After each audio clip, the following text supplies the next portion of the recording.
नवी मुंबईतील तरघर, खारकोपर आणि बामण डोंगरी ही 3 रेल्वे स्थानकं आज सिडकोकडून मध्य रेल्वे प्रशासनाकडे हस्तांतरित करण्यात आली आहेत। या स्थानकांची उभारणी सिडकोनं केलेली होती। स्थानकांचं हस्तांतरण रखडल्यामुळे देखभाल आणि दुरुस्तीच्या कामांवरती परिणाम होत होता।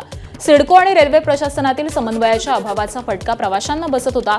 अनेक वर्षांपासून प्रलंबित हा प्रश्न खासदार नरेश म्हस्के यांच्या पाठपुराव्यानंतर मार्गी लागला।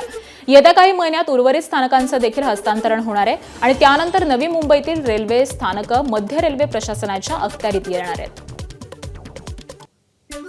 तारघर, खारकोपर आणि बामणडोंगरी ही 3 स्टेशन आज सिडकोकडून रेल्वेकडे हँडओव्हर होत आहेत।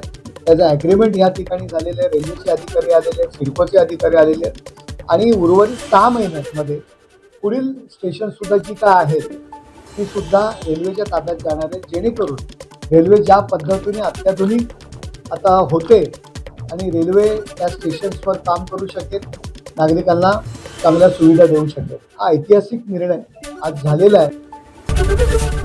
एबीपी माझा, उघडा डोळे बघा नीट।